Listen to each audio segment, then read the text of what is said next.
मिलिए इस बंदे से, एक आम सा लड़का जो अपनी ड्रीम लाइफ जी रहा था। रात भर गेमिंग, दिन भर जंक फूड और जीरो जिम्मेदारी। लेकिन एक चीज थी जो उसे बाकी गेमर से अलग करती थी। ये बंदा सिंगल नहीं था, बल्कि उसके पास एक स्मोकिंग हॉट लड़की थी जो उसकी मदद कर रही थी। जब वो गेम में दुश्मनों को मार रहा था, वो लड़की उसकी जॉयस्टिक साफ करने में लगी थी। लेकिन गेस करो क्या, ये खुशकिस्मत बेवकूफ हमारा मेन कैरेक्टर नहीं है। हमारा हीरो तो ये है, उसी वॉइस चैट के दूसरी तरफ बैठा ये सनकी, दुनिया से कटा हुआ बिल्कुल अलग लूजर सा दिखने वाला लड़का। और किसी तरह उसे पता चल गया था कि उस लड़की की जॉयस्टिक साफ हो रही है। उसने उसे हंसते हुए चेतावनी भी दी कि सावधान रहे, कहीं वो लड़की तुम्हारी जॉयस्टिक काट न ले। हालांकि वो लड़का हैरान था कि इसे कैसे पता चला कि उसकी लड़की क्या कर रही है, पर उसने काटने वाली बात को मजाक में उड़ा दिया। और ये उसकी जिंदगी की सबसे बड़ी बेवकूफी थी, क्योंकि टेबल के नीचे बैठी वो हॉट लड़की अब ह्यूमन नहीं थी, बल्कि एक घिनौना मॉन्स्टर बन चुकी थी जो उसकी स्टिक साफ करने से कहीं ज्यादा कुछ करने की तैयारी में थी। फिर भी माइक से आती उस बेचारे की चीखें सुनने के बावजूद ये लड़का जरा भी नहीं हिला। ना, उसकी प्रायोरिटी सेट थी, और वो थी लीग ऑफ लेजेंड्स। वो दुश्मन का टावर गिराने में इतना बिजी था कि उसे इस बात से फर्क ही नहीं पड़ा कि दूसरे बंदे को कोई जिंदा खा रहा है। और इससे पहले कि उसे कुछ पता चलता, दूसरी तरफ सब एकदम शांत हो गया। तभी उसके अपार्टमेंट की डोरबेल बजी। एक लड़की की आवाज आई जिसने कहा कि वो ली वाई वाई है, उसकी पड़ोसन। भाई साहब, क्या किस्मत है, क्या पड़ोसन मिली है। खैर, लड़की ने उसे बताया कि बाहर गलियों में बहुत शोर हो रहा है और लोग अजीब तरह से पागलों जैसी हरकतें कर रहे हैं। उसने पूछा कि क्या वो रात के लिए उसके घर रुक सकती है, क्योंकि उसे डर लग रहा है कि कोई उसके घर में घुस जाएगा। लड़के को कोई एतराज नहीं था, लेकिन उसकी एक शर्त थी। उसने लड़की से कहा कि अंदर आने के लिए उसे पहले एक शर्त पूरी करनी होगी, और उसने लड़की से अपनी आंखें बंद करने को कहा। कोई और रास्ता ना देखकर लड़की उसकी बात मानने को तैयार हो गई और वादा किया कि वो जो कहेगी करेगी, बस वो उसकी मदद कर दे। और फिर इस साइको ने बिना पलक झपकाए वहीं के वहीं उस बेचारी लड़की का सिर धड़ से अलग कर दिया, और बिना किसी शिकन के उसने दरवाजा ऐसे बंद कर लिया जैसे कुछ हुआ ही ना हो। पता चला कि ये साइकोपैथ एक रिग्रेसर है जो टाइम में वापस आया है। पिछली जिंदगी में उसने इसी खूबसूरत लाचार पड़ोसन की मदद करने की कोशिश की थी, लेकिन वो एक ज़ॉम्बी में बदल गई और उसने अपने दांतों से उसकी गर्दन काट दी थी। जैसे ही वो वहां पड़ा पड़ा अपने दिमाग के बजाय कहीं और से सोचने पर पछता रहा था, तभी उसकी आंखों के सामने एक चमकती हुई विंडो खुल गई और बूम, वो टाइम में वापस आ गया था। और अब वो अपनी स्टैट्स दिखाने वाली एक अजीब सी गेम जैसी स्क्रीन को घूर रहा था। और क्योंकि वो एक नंबर का लूजर था जिसने अपना ज्यादातर खाली टाइम वीडियो गेम खेलने में बिताया था, उसे ठीक ठीक पता था कि क्या करना है। उसने उस बड़े तरबूज वाले ज़ॉम्बी को मारकर कमाए गए सारे पॉइंट्स सीधे सीधे अपनी स्ट्रेंथ में, ताकत में डाल दिए। इस बीच बाहर खून की गंध ने एक और ज़ॉम्बी को उस तरफ खींच लिया था, और वो ऐसे ताजे गरम रसीले खाने को छोड़ने वाला नहीं था। तभी वो साइको कमरे से बाहर निकला। उसने देखा कि वो क्रीचर लड़की की बॉडी के साथ क्या कर रहा था, और उसे देखकर वो जरा भी खुश नहीं हुआ। लेकिन उस चीज को कोई फर्क नहीं पड़ा, और वो उसे अपना मेन कोर्स बनाने के लिए सीधे उस पर झपट पड़ी। लेकिन अंदाजा लगाओ, लड़का ना जाने क्यों इतना तेज था कि उसने उस क्रीचर को कुछ कदम उठाने का मौका भी नहीं दिया और सीधा उसे अगली दुनिया में पहुंचा दिया। इसके साथ उसने एक और पॉइंट कमा लिया, लेकिन उसका ध्यान जमीन पर पड़ी लड़की पर ज्यादा था। आखिर वे पड़ोसी थे और पड़ोसियों को एक दूसरे की मदद करनी चाहिए, और उसे एक जरूरी काम के लिए लड़की की मदद चाहिए थी। सीन कट होकर कुछ मिनट बाद का पूरा इलाका एक वॉर जोन बन चुका था, कटी फटी ज़ॉम्बी लाशों से भरा हुआ, और वो लड़का बीच में खड़ा हाँफ रहा था। और पता है क्या, इस पागल को वाई वाई की मदद ज़ॉम्बीज को अट्रैक्ट करने के लिए चाहिए थी, ताकि वो पॉइंट्स फार्म कर सके। और उसकी मदद का शुक्रिया अब उस लड़की का कोई हिस्सा मदद करने लायक बचा ही नहीं था। लेकिन अब जब वो पूरे मोहल्ले का सफाया करके काफी स्ट्रांग हो गया था, उसने सोचा कि इस गंदगी को साफ करने का टाइम आ गया है, इससे पहले कि पूरे इलाके में बदबू फैल जाए। तो एक अच्छे पड़ोसी की तरह उसने सारी लाशों को रस्सी से बांधा और उन्हें घसीटते हुए पास के कूड़ेदान की तरफ ले जाने लगा। लेकिन आधे रास्ते में उसे एक अजीब चर्राने की आवाज सुनाई दी। जब वो पलटा तो उसने एक व्हीलचेयर पर बैठे किसी का साया अपनी तरफ आते देखा। पता चला वो एक ज़ॉम्बीफाइड बूढ़ा आदमी था, लेकिन बाहर के बाकी बेअकल मॉन्स्टर्स के उलट ये बूढ़ा एक म्यूटेंट था। और जैसे ही उसने अपने सामने ताज़ा शिकार देखा, उसने व्हीलचेयर से सीधे छलांग लगा दी। हाँ नहीं, मुझे अब पक्का यकीन हो गया है कि ये साइको इस पूरे अपोकलिप्स को एक गेम से ज्यादा कुछ नहीं समझता। वो एक म्यूटेंट ज़ॉम्बी को देखकर जरा भी नहीं चौंका और एक ही झटके में उसका काम तमाम कर दिया। सॉरी, मेरी गलती। वो लड़का तो असल में उस बूढ़े आदमी को उसके नाम से पुकार रहा था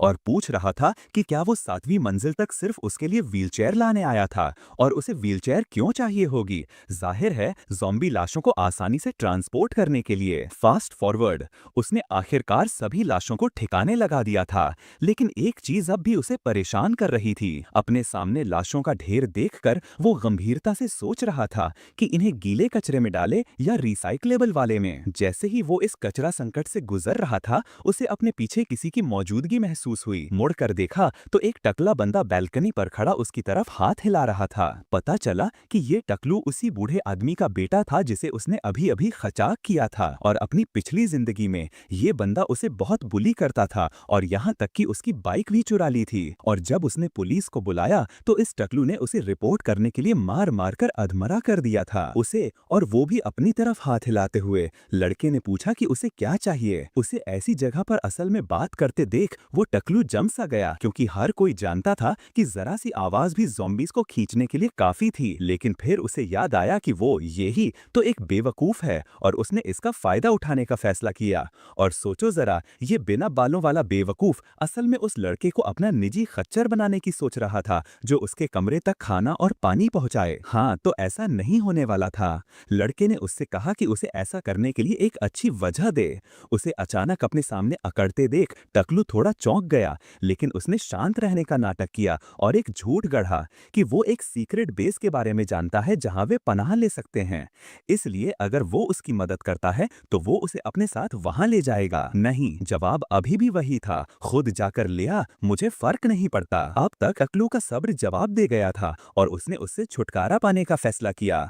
गुस्से में उसने किचन से कुछ सामान उठाया और लड़की की तरफ फेंकना शुरू कर दिया ताकि शोर मचाकर ज़ॉम्बीज़ को वहां बुलाया जा सके। और बिल्कुल टाइम पर 3 ज़ॉम्बीज़ गली से भागते हुए निकले और हमारे हीरो को अपने सामने खड़ा पाया। ये देखकर टकलू उस लड़के का मजाक उड़ाने लगा कि अभी तो बड़ी अकड़ दिखा रहा था और उसे यकीन था कि ये उसका अंत है। लेकिन गैस करो, लड़का जरा भी नहीं घबराया। उसने अपना भरोसेमंद चापड़ घुमाया और एक ही वार में 2 ज़ॉम्बीज़ के चीथड़े उड़ गए। उस एक वार के पीछे की जबरदस्त ताकत देखकर टकलू भी सन्न रह गया, क्योंकि उसने एक ही हमले में 2 का काम तमाम कर दिया था। लेकिन उसने अभी भी उम्मीद नहीं खोई थी, क्योंकि अभी भी एक ज़ॉम्बी बाकी था और लड़का न जाने क्यों उससे लड़ने में संघर्ष करता दिख रहा था। लेकिन पता चला कि वो संघर्ष नहीं कर रहा था, वो बस इसे खत्म करने का इरादा नहीं रखता था। इसके बजाय उसने उस ज़ॉम्बी को अपने कंधे पर उठाया और उसे आसान स्किल पॉइंट्स देने के लिए थैंक यू के तौर पर उस मोटे को सीधे टकलू की बालकनी की तरफ फेंक दिया। वो बेवकूफ इस नज़ारे से इतना शौक में था कि उसे कुछ समझने का मौका ही नहीं मिला, और अगली चीज जो उसे पता चली, वो मोटा सीधा उसकी गोद में आकर गिरा। इसके साथ ही पूरा इलाका उसकी चीखों से गूंज उठा, जबकि लड़का बड़े आराम से अपनी बाइक पर बैठकर कुछ जरूरी सामान इकट्ठा करने के लिए वहां से निकल गया। सीन कट होकर सुपरमार्केट का।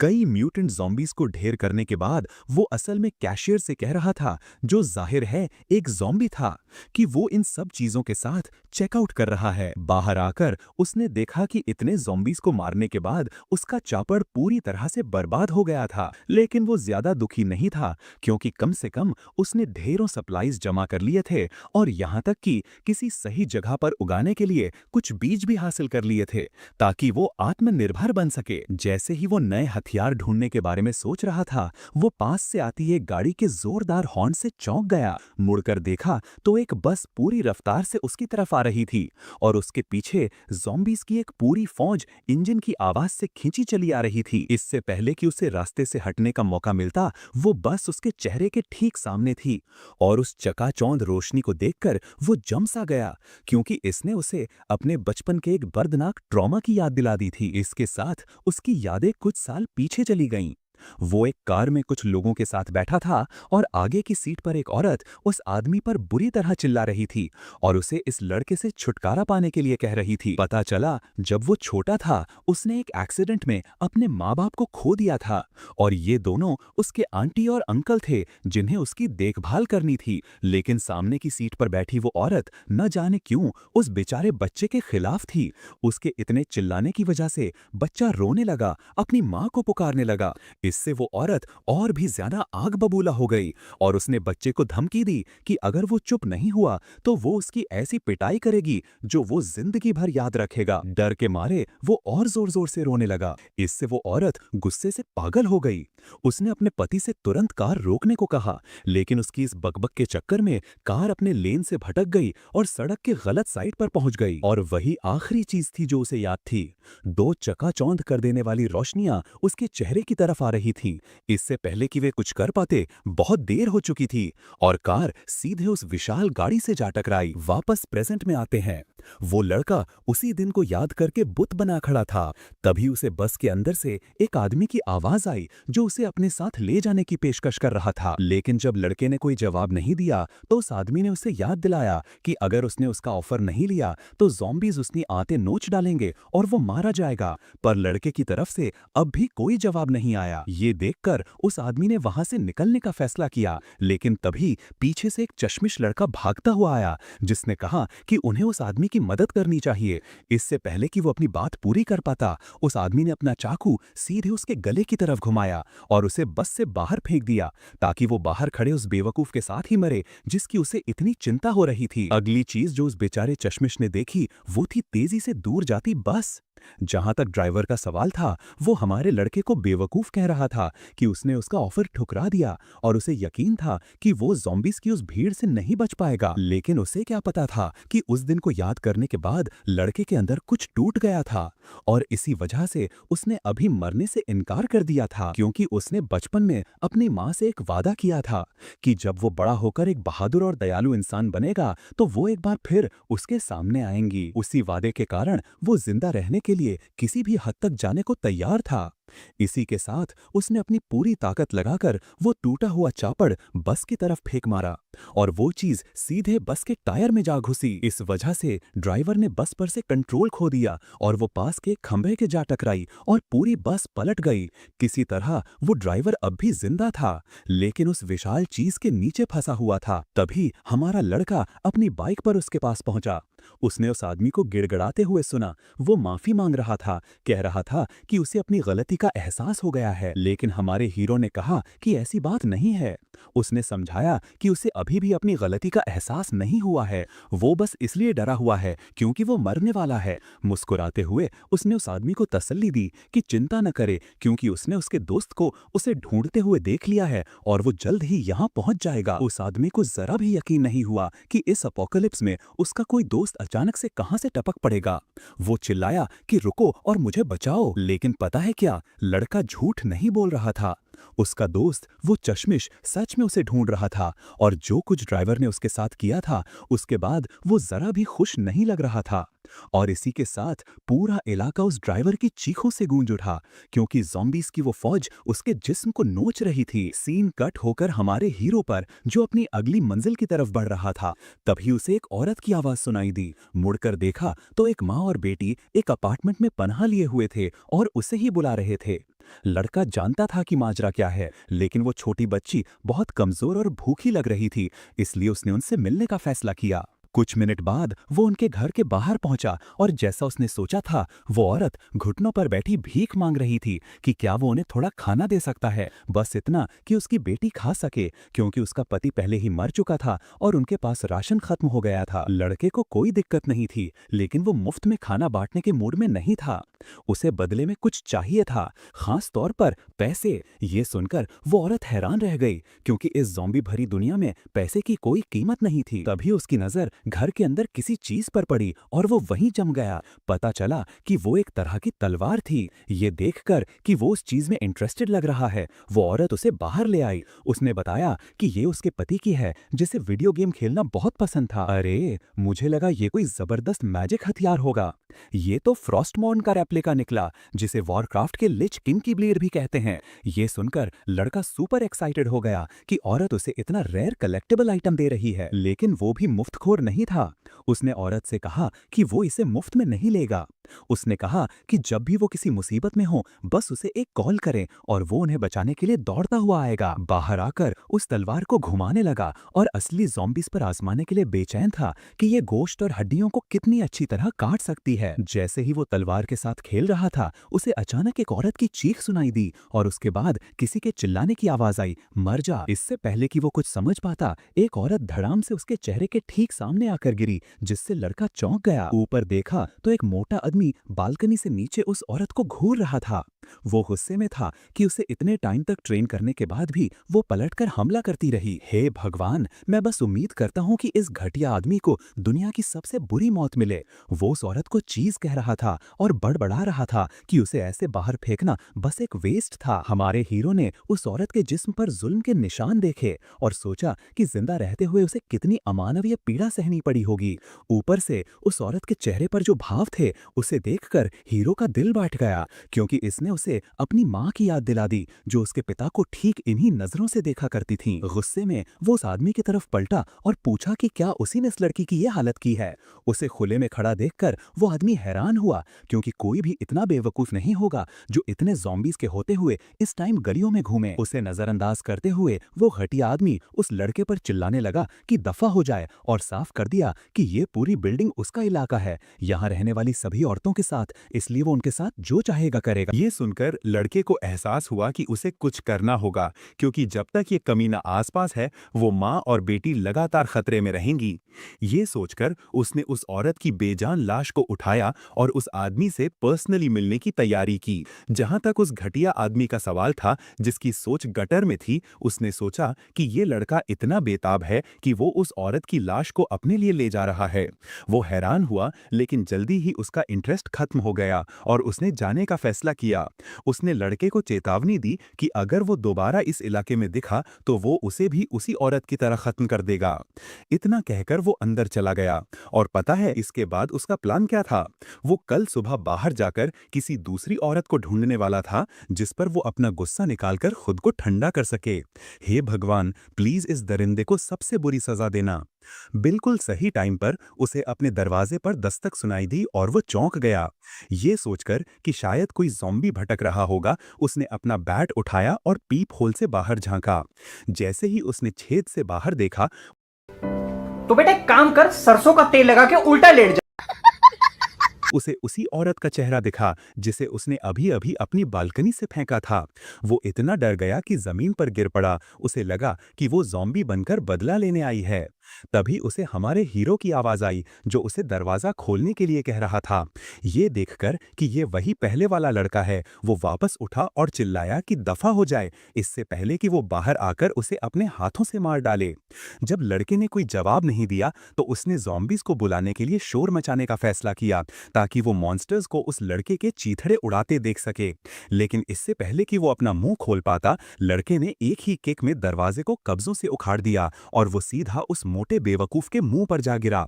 वो आदमी अभी भी होश में था, लेकिन दंग था, क्योंकि वो दरवाजा काफी मजबूत रीइंफोर्स्ड था, पर लड़के ने उसे ऐसे फाड़ दिया जैसे वो कुछ था ही नहीं। इस बीच हमारे हीरो ने पूरी जगह को स्कैन किया और वो चीजें देखीं जिनका इस्तेमाल वो वहशी दरिंदा औरतों को टॉर्चर करने के लिए करता था। ये देखने के बाद उसने औरत की लाश को एक तरफ रखा ताकि वो उस मोटे आदमी से ठीक से निपट सके। मोटे आदमी ने पूछा कि वो एक लाश लेकर उसके घर में में घुसकर क्या कर रहा है? जवाब तसल्ली बख्श था, मैं उसे यहाँ इसलिए लाया हूँ ताकि वो अपनी आंखों से उस कीमत को देख सके जो तुम चुकाने वाले हो। फास्ट फॉरवर्ड, भगवान जाने कितनी देर बाद उस आदमी का पूरा जिस्म चोटों से भरा था, उसके मुंह पर पट्टी बंधी थी और उसे घसीटकर पुलिस स्टेशन ले जाया जा रहा था। हमारे हीरो ने उसे एक कुत्ते की तरह बांध रखा था और उसे अधिकारियों को सौंपने ले जा रहा था ताकि वे कानून के हिसाब से उससे निपट सकें। ये सुनकर उस आदमी ने पूछा कि क्या उसका दिमाग खराब हो गया है? क्या उसने कभी कोई ज़ॉम्बी मूवी नहीं देखी या कोई नॉवेल नहीं पढ़ा जो वो इतना बेवकूफ़ है? लड़के ने जवाब दिया कि उसने ऐसी बहुत सी चीज़ें पढ़ी हैं। तो उस आदमी ने पूछा कि क्या वो अब भी नहीं समझा कि अपोकलिप्स में दुनिया कैसे काम करती है, जहां पावर रखने वाले लोग जो चाहे वो करते हैं। हाँ, उस बेवकूफ़ के मुंह पर एक जोरदार थप्पड़ पड़ा और वो हकीकत में वापस आ गया।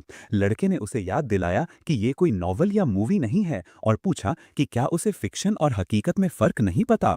इसी के साथ उसने उस मोटे को सीधे स्टेशन के अंदर फेंक दिया। तब तक वो आदमी अपनी बर्दाश्त की हद पार कर चुका था और सोचने लगा कि आखिर ये लड़का है कौन, क्योंकि उसके पास जो ताकत थी वो किसी ह्यूमन की नहीं थी। लेकिन गैस करो, इतनी पिटाई के बाद भी उसने सबक नहीं सीखा था और लड़के पर चिल्लाता रहा कि ये जगह खाली है, ज़ॉम्बीज़ के आने के बाद सब भाग गए, इसलिए उसे यहाँ लाने का कोई मतलब नहीं था। हमारे हीरो ने उसे ठीक किया, वो गलत था, ये जगह खाली नहीं थी। जैसे ही उसने ये कहा, उस मोटे आदमी ने दूर से कुछ चमकती हुई लाल आंखों को अपनी तरफ आते देखा। और हाँ, वो पुलिस ऑफिसर थे, म्यूटेटेड थे, लेकिन फिर भी ऑफिसर थे। वाओ, क्या इंसाफ था।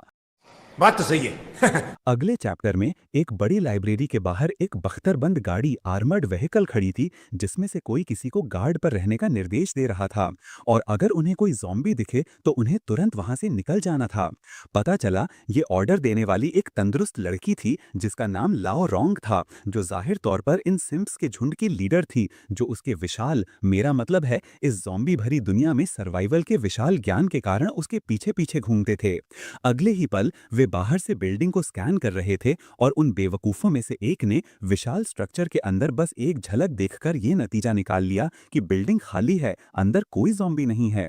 लेकिन पता चला कि वो लड़की उन दोनों के उलट उतनी बेवकूफ नहीं थी और उसने दोनों को रुकने को कहा। मैं गलत था। उसने बस अपने चाकू की पीठ से धीरे से खटखटाया, जिससे मुश्किल से ही कोई आवाज हुई। अपने टेस्ट के बाद उसने दोनों को बताया कि अंदर जाना सेफ है। इसी के साथ उसने जगह के दरवाजे खोले, लेकिन अंदर उन्हें वो नजारा दिखा जिसकी उन्हें उम्मीद नहीं थी और वो बेवकूफ उसे ज़ॉम्बी समझकर घबरा गए। यहाँ तक कि वो औरत भी वहीं जम गई। उसे एहसास हुआ कि वे मुसीबत में पड़ सकते हैं, लेकिन हमारे हीरो ने उन्हें शांत रहने को कहा, यकीन दिलाया कि वो ज़ॉम्बी नहीं बल्कि एक जीता जागता इंसान है और उनसे अपने हथियार नीचे रखने को कहा। उलझन में लाओ रोंग ने पूछा कि वो ऐसी जगह पर क्या कर रहा है और जाहिर है वो पढ़ रहा था, कोई लाइब्रेरी में और क्या करने आएगा। यहाँ तक कि उस साइड कैरेक्टर ने भी उससे कहा कि ये एक बेवकूफ़ी भरा सवाल था, लेकिन उसने उसे चुप करा दिया। I'm for real. I'm for real. लड़के की ओर मुड़ते हुए उसने कहा कि वे दोस्ताना लोग हैं और यहाँ बस कुछ काम से आए हैं। लेकिन हमारे हीरो को कोई फर्क नहीं पड़ा और उसने बस कंधे उचका दिए और कहा कि वो बस अपनी आवाज़ धीमी रखें क्योंकि वे एक लाइब्रेरी में थे। उसे वापस जाते देख दोनों लोगों ने चिंता जताई, क्योंकि उन्हें अब भी लग रहा था कि ये बंदा कुछ खतरनाक प्लान कर रहा है और अगर उन्होंने गार्ड ढीला छोड़ा तो वो उन पर हमला कर देगा। लाओ रोंग सहमत हुई और सुझाव दिया कि फिलहाल वे वैसा ही करें जैसा उस लड़के ने कहा है और जितना हो सके झगड़े से बचें। हैं? नोटी हो रहा। कुछ मिनट बाद वो कुछ किताबें उठा रही थी और दूर से लड़के पर भी नजर रखे हुए थी। ना जाने क्यों उसे एहसास हो रहा था कि ये वो बंदा नहीं है जिससे वे पंगा लेना चाहेंगे। इसलिए उसने दोनों सिम्प से कहा कि जो कुछ भी इकट्ठा किया है उसे पैक कर लें क्योंकि वे जा रहे हैं। लेकिन जैसे ही वे कमरे से बाहर निकलने वाले थे, लड़के ने उन्हें रुकने को कहा। ये देखकर तीनों अपने गार्ड पर आ गए। उन्हें डर था कि वो उन पर हमला करने की प्लानिंग कर रहा है, लेकिन इसके बजाय उन्होंने लड़के को ये कहते सुना कि बिल्डिंग छोड़ने से पहले वे उन किताबों को चेक करवा लें क्योंकि उधार लेने से पहले उन्हें रजिस्टर करना जरूरी है। हाँ, वो तीनों सचमुच जम गए उसके मुंह से ये बेवकूफी भरे शब्द सुनकर। उत्सुकतावश लाओ रोंग ने लड़के से पूछा कि क्या उसे पता भी है कि बाहर क्या हो रहा है और दुनिया किस हाल में है। हाँ, उसे पता था। उसने कहा कि उसे पता है कि हर तरफ ज़ॉम्बीज़ घूम रहे हैं और ये अपोकलिप्स है, लेकिन उसके अलावा ज़्यादा कुछ नहीं बदला है। हाँ, आखिरी बात ने लाओ रोंग को कंफ्यूज कर दिया, क्योंकि जहाँ तक वो जानती थी, ज़ॉम्बीज़ के फैलने के बाद हर एक चीज़ बदल गई थी। यहाँ तक कि टोपी वाला बंदा भी हैरान था कि लड़का कितनी लापरवाही से बर्ताव कर रहा था, जैसे ये कोई बड़ी बात ही ना हो। उसने पूछा कि क्या अपोकलिप्स ने उसे डराकर बेवकूफ़ बना दिया है। उसने लड़के से कहा कि उन्हें जो चाहिए था वो मिल गया है और उसे अपने काम से काम रखना चाहिए। खुशकिस्मती से लड़का वहीं फट नहीं पड़ा और उसने बस इतना कहा कि वो बस उन्हें आगाह कर रहा था कि बाहर खतरा है। उसने कहा कि वो भी उनसे कोई पंगा नहीं लेना चाहता, क्योंकि वे अच्छे लोग लग रहे थे। उसने उन्हें अपना एड्रेस भी दिया और कहा कि अगर वे कभी मुसीबत में हों तो उसे ढूंढने आ जाएं, और दावा किया कि वो अकेले ही 100 या उससे ज्यादा ज़ॉम्बीज़ को निपटा सकता है। हाँ, उन्हें समझ नहीं आया कि उन्होंने जो सुना उसका क्या मतलब निकालें, क्योंकि अगर वो सोचता है कि वो उन 100 चीज़ों का सामना कर सकता है तो उसका दिमाग ज़रूर खराब हो गया है। और ये देखकर कि उससे बात करने का कोई फ़ायदा नहीं है क्योंकि उसके ज़रूर कुछ पेच ढीले हैं, लाओ रोंग उन दोनों सिम्स को लेकर वहाँ से भाग निकली। इस बीच हमारा लड़का बस उन्हें उलझन में घूरता रहा, क्योंकि उसे उनका नाम पूछने का मौका नहीं मिला। इस बारे में ज़्यादा ना सोचने का फैसला करते हुए उसने अपना ध्यान वापस अपने मौजूदा काम पर लगाया, खेतीबाड़ी एग्रीकल्चर की पढ़ाई करने पर, क्योंकि उसे अभी भी आत्मनिर्भर बनना सीखना था। सीन कट होता है एक रेगिस्तान के नीचे बने अंडरग्राउंड बेस पर, जहां कुछ साइंटिस्ट्स ज़ॉम्बीज़ पर टेस्ट कर रहे थे। एक कमरे में एक ज़ॉम्बी को टेबल पर बांधा गया था। एक साइंटिस्ट रिपोर्ट कर रहा था कि उनके टेस्ट के मुताबिक ज़ॉम्बीज़ के शरीर में सेल्यूलर एक्टिविटी, कोशिकीय गतिविधि हर गुजरते दिन के साथ बढ़ रही थी। वो एक बूढ़ा साइंटिस्ट था जो इंचार्ज को रिपोर्ट कर रहा था, जो रिजल्ट सुनकर चिंतित लग रहा था, क्योंकि इसका मतलब था कि ये क्रीचर्स तेजी से इवॉल्व हो रहे थे। तो उसने एंटीबॉडी के बारे में पूछा कि क्या वे टाइम पर एक डेवलप कर पाएंगे, लेकिन जवाब नहीं था, क्योंकि ये क्रीचर्स ऐसे नहीं थे जैसा उन्होंने पहले कभी देखा हो। उस आदमी ने सूट वाले व्यक्ति को जियांगशी जीन नाम की किसी चीज के बारे में बताया और कहा कि ये क्रीचर्स असल में रिवाइव्ड डेड थे, जो उनकी साइंस की समझ से कोसों दूर था। वापस हमारे लड़के पर आते हैं, जिसने पूरा दिन उस लाइब्रेरी में फार्मिंग के बारे में सब कुछ सीखने में बिता दिया था और उसे अपने नए ज्ञान पर पूरा भरोसा था। उसे अपना फार्म शुरू करने के लिए एक परफेक्ट जगह भी मिल गई थी, लेकिन चूंकि ये एक पब्लिक एरिया था, उसने तमीज दिखाने का फैसला किया और पहले वहां के रेजिडेंट्स से इजाजत मांगी और चिल्लाने लगा। उसने पूछा कि क्या किसी को यहाँ उसकी सब्जियां उगाने से कोई ऐतराज है। और जैसा कि उसने सोचा था, कुछ लोगों को उसके मोहल्ले में गड़बड़ करने से ऐतराज था और वो उसे रोकने के लिए दौड़ पड़े। रुको, क्या ये जरूरी था? खैर, ज़ॉम्बीज़ ने पूरा स्पाइडरमैन मूव दिखाया और अपार्टमेंट बिल्डिंगों से सीधे छलांग लगा दी, जबकि बाकी जमीन से उसकी ओर दौड़ पड़े। और चूंकि उन्हें मनाने का एक ही तरीका था, उसने अपनी तलवार पर पकड़ मजबूत की और उन्हें काटने के लिए तैयार हो गया। अगले ही पैनल में जमीन पर सिर लुढ़कते हुए दिखाई दिए, क्योंकि लड़का एक एकलेयर की तरह घूमा और सेकंडों में उन सभी को काट डाला। जब उसने मनाने का काम पूरा कर लिया तो उसने दोबारा काम शुरू करने का फैसला किया, ताकि वो वापस जाकर थोड़ी नींद ले सके। फिर भी तसल्ली के लिए उसने एक बार फिर आवाज लगाई कि क्या किसी और को भी यहाँ खुले में उसके फार्म शुरू करने से कोई दिक्कत है। लेकिन उसे सिर्फ अपने पेट के गुड़गुड़ाने की आवाज सुनाई दी और उसे याद आया कि उसने सुबह से कुछ नहीं खाया था। तो उसने उस माँ और बेटी से मिलने का फैसला किया। कुछ मिनट बाद वो उनके घर के अंदर था, उस खाने का मजा ले रहा था जो वो उनके लिए रास्ते में लाया था। तभी उसने सुना कि औरत उसे हर चीज के लिए धन्यवाद दे रही है और कह रही है कि उसे ये सब करते रहने की जरूरत नहीं है और वो उसके लिए कोई मुसीबत खड़ी नहीं करना चाहती। लेकिन एक चीज थी जो उसे परेशान कर रही थी। ये सुनकर लड़के ने पूछा कि वो क्या बात है और वादा किया कि अगर ये उसकी पावर में हुआ तो वो उसकी मदद करेगा। इससे वो औरत हैरान रह गई, क्योंकि उसे उम्मीद नहीं थी कि वो इतनी आसानी से मान जाएगा। लेकिन वो जानती थी कि इसे किसी और तरीके से समझाना बेकार है। वो सीधे मुद्दे पर आ गई। उसने कहा कि वो चाहती है कि वो यानी हीरो उसे और उसकी बेटी को अपने साथ ले जाए, क्योंकि उसे डर था कि वे इस जगह पर अकेले जिंदा नहीं रह पाएंगी। हाँ हाँ, मुझे पसंद आ रहा है ये। लेकिन गेस करो, इस नासमझ बेवकूफ को उसका इशारा बिल्कुल समझ नहीं आया। उसने सोचा कि वो बस उसके मोहल्ले में शिफ्ट होना चाहती है और उसने कहा कि वो इसमें उसकी मदद कर सकता है क्योंकि वो उस जगह के मालिक को जानता है। हाँ, बेचारी औरत समझ नहीं पाई कि इस पर क्या कहे, क्योंकि उस बेवकूफ को बिल्कुल समझ नहीं आया कि वो असल में क्या कहना चाह रही थी, जबकि उसने साफ साफ कह दिया था, सेम हेयर सिस्टर। इस बेवकूफ ने जिंदगी भर का मौका गंवा दिया। सीन दूसरी जगह कट होता है। कुछ लोग एक बिल्डिंग की छत पर पनाह लिए हुए थे। तभी भीड़ में से एक आदमी ने देखा कि उसका फोन बज रहा है और सब मुड़कर देखने लगे, ये सोचकर कि शायद रेस्क्यू मिशन के लिए सरकार का कॉल हो। लेकिन जब उसने फोन उठाया तो दूसरी तरफ से एक आदमी ने कहा कि उसने उस अपार्टमेंट के लिए कॉल किया है जो उसने किराए पर चढ़ाने के लिए लिस्ट किया था। हाँ, उस आदमी ने तुरंत फोन काट दिया और सोचा कि ऐसा कौन सा पागल है जिसके पास ऐसी दुनिया में मजाक करने का टाइम है। नाराज होकर वो एक कोने में बैठकर सोचने लगा, और अगर ये जगह इलेक्ट्रिक सिक्योरिटी सिस्टम वाली एक गेटेड कम्युनिटी नहीं होती तो वे अब तक मर चुके होते। ऊपर से इतने टाइम बाद भी उन्हें आसमान में एक भी प्लेन या हेलीकॉप्टर या कोई रेस्क्यू टीम नहीं दिखी थी। तभी उसका फोन फिर से बजने लगा। चेक करने पर उसने देखा कि ये वही आदमी है। गुस्से में वो उस व्यक्ति पर चिल्लाने लगा, लेकिन दूसरी तरफ से लड़का हीरो भी पलटकर चिल्लाया कि वो बस एक घर किराए पर लेना चाहता है तो उस पर क्यों चिल्लाया जा रहा है। ये बात उस आदमी को हैरान कर गई, क्योंकि लड़के के टोन से नहीं लग रहा था कि वो कोई मजाक कर रहा है। जहां तक हमारे हीरो का सवाल है, उसने इसे छोड़ने का फैसला किया और सोचा कि जब आदमी का मूड ठीक होगा तब कॉल करेगा। लेकिन जैसे ही वो फोन काटने वाला था, उसने दूसरी तरफ से आदमी को पूछते हुए सुना कि उसे सच में क्या चाहिए। लड़के ने वही जवाब दिया। चिढ़कर उसने लड़के से कहा कि अगर उसे वो जगह इतनी ही किराए पर चाहिए तो उसे आकर उससे पर्सनली मिलना होगा, और उसे अपना पता दे दिया। और जाहिर है इस बेवकूफ हीरो ने सच में मान लिया कि वो आदमी सीरियस है और वो वहां जाने के लिए तैयार हो गया। इससे पहले कि वो बेचारी औरत उसे रोक पाती, लड़का अपार्टमेंट से बाहर निकल चुका था।